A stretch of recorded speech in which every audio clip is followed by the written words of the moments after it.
Hello, नमस्कार, सत श्री अकाल। एक बार फिर से मैं हाजिर हूँ आपके अपने यूट्यूब चैनल संतोषी क्लासेस में। आज हम एक स्टोरी पढ़ने जा रहे हैं। स्टोरी का नाम है द स्किनी गोट। इस स्टोरी को सबसे पहले हम इंग्लिश टू हिंदी ट्रांसलेट करेंगे। एक एक वर्ड का हिंदी अर्थ मैं आपको बताते जाऊंगी, उसका करेक्ट प्रोनाउंसिएशन बताते जाऊंगी, और साथ में जो भी ग्रामर का पार्ट होगा उसको भी हम बहुत ही डिटेल में कवर करने वाले हैं। तो वीडियो में एंड तक बने रहिए बिना स्किप किए, और वीडियो अच्छा लगे तो लाइक शेयर जरूर करिएगा। तो चलिए वीडियो को स्टार्ट करते हैं। सबसे पहले स्टोरी का टाइटल देखते हैं। आज की स्टोरी का टाइटल है हमारा द स्किनी गोट। स्किनी का मतलब होता है दुबली, गोट मतलब बकरी। तो एक दुबली बकरी की स्टोरी है। बहुत ही अच्छी स्टोरी है, शॉर्ट मॉरल स्टोरी है। लास्ट में एट द एंड आपको एक अच्छा मॉरल भी सीखने को मिलेगा। तो चलिए स्टार्ट करते हैं।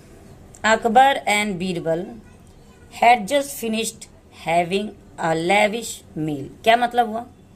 अकबर और बीरबल की सीरीज से ली गई ये स्टोरी है।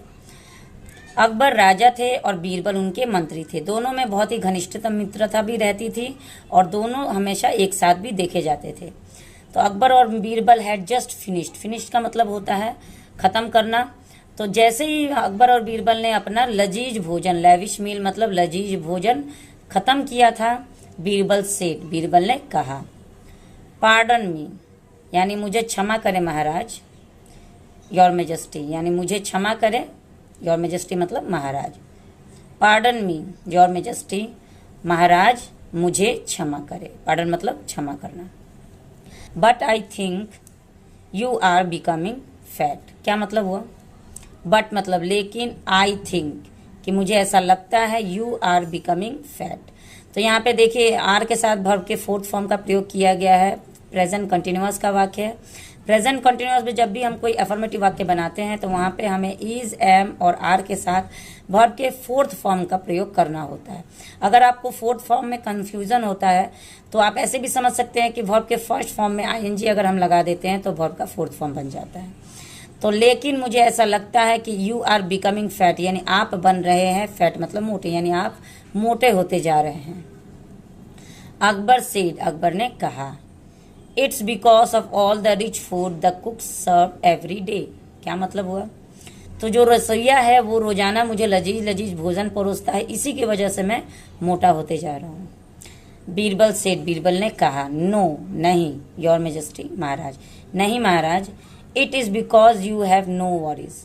ये इसलिए नहीं है कि आप मोटे हो रहे हैं क्योंकि आप लजीज भोजन खा रहे हैं, ये इसलिए है, इट इज़ बिकॉज ये इस कारण से है, you have no worries. Worries का मतलब होता है चिंता।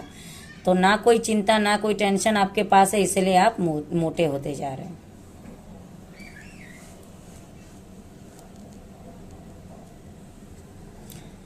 A well-fed person with worries can never gain weight। अब ये बीरबल कहते हैं अकबर से कि ए वेल फेड पर्सन यानी एक अच्छा लजीज भोजन खाने वाला व्यक्ति भी विथ वॉरीज, अगर उसके पास चिंता है, अगर उसे वो किसी बात को लेके हमेशा चिंतित रहता है, परेशान रहता है, तो वो can never gain weight. Can का मतलब होता है सकता, शक्ति, सकते। जब भी किसी सेंटेंस के टेल में यानी अंत में सकता, शक्ति या सकते आता है तो वहाँ पे हमें कैन का प्रयोग करना होता है। एक अच्छा भोजन खाने वाला विथ वरीज यानी चिंता के साथ। आप चाहे चिंता के साथ कितना भी बढ़िया भोजन क्यों ना खा ले, आप कभी भी वेट गेन नहीं कर सकते, यानी आप कभी भी मोटापा नहीं ला सकते। अकबर सेड, अकबर ने कहा, Birbal, even animals gain weight if they are fed well.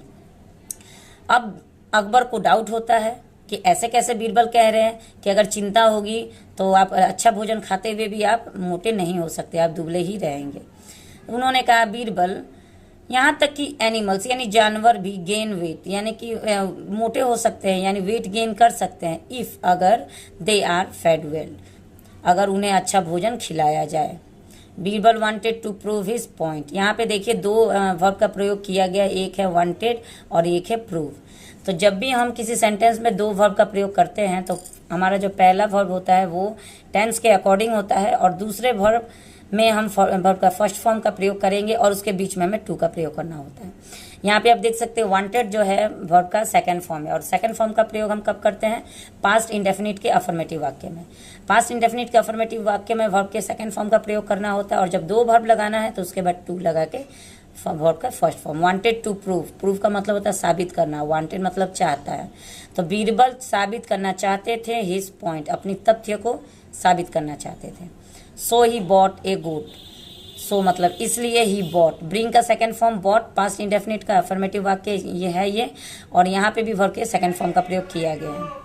इसलिए ही बॉट यानी उन्होंने लाया, ए गोट यानी एक बकरी वो लाते हैं बीरबल अपनी तथ्य को साबित करने के लिए, यानी एग्जाम्पल के तौर पे एक बकरी लेके आते हैं। The goat was fed well twice a day, वो उस बकरी को अच्छी तरीके से खिलाया पिलाया जाता था। वेल यानी अच्छी तरीके से, ट्वाइस यानी 2 बार, अ डे यानी एक दिन में 2 बार बहुत अच्छी तरीके से खिलाया जाता था और पिलाया भी जाता था।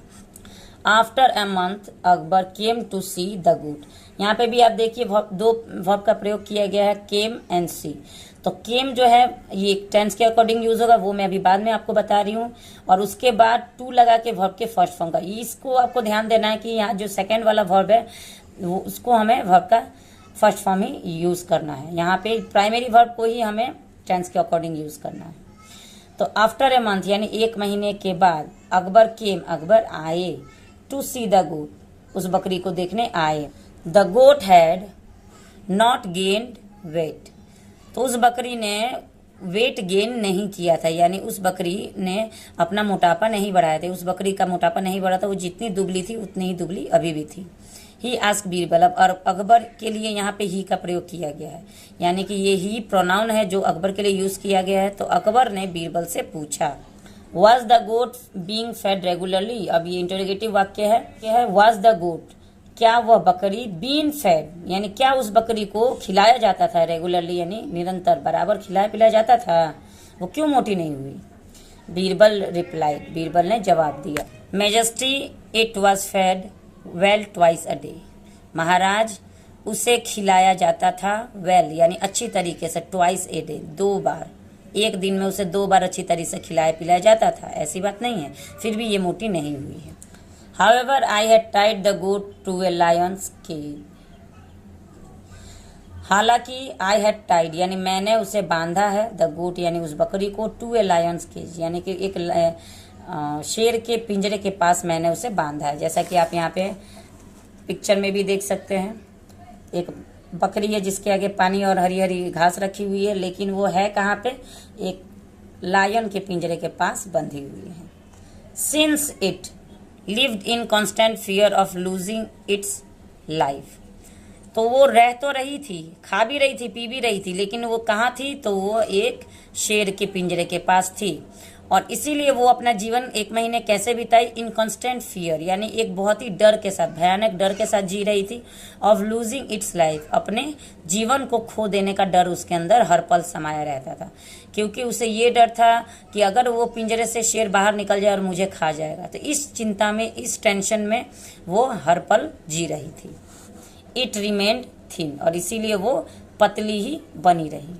अकबर सेड, अकबर ने कहा, बीरबल यू आर राइट, अब अकबर ने कहा कि बीरबल तुमने सही कहा था, यू आर राइट, सही बात है। अगर हम, ये रियल लाइफ में भी होता है, अगर आप बैठे बैठे बिना चिंता बिना फिक्र के अगर आप हल्का फुल्का भोजन भी करते हैं तब भी आपके शरीर को लगता है, और अगर आप अच्छा भोजन करते हुए भी अगर आप निरंतर किसी टेंशन में, पीड़ा में रहते हैं तो आपको वो भोजन नहीं लगता है। तो ये थी आज की हमारी स्टोरी। अगर वीडियो अच्छा लगे तो लाइक शेयर जरूर करिएगा। चैनल पे पहली बार अगर मेरे वीडियो देख रहे हैं तो चैनल को सब्सक्राइब भी कर लीजिएगा। मिलते हैं नेक्स्ट वीडियो में एक और इंटरेस्टिंग स्टोरी के साथ, तब तक के लिए thanks for watching the video and have a nice day.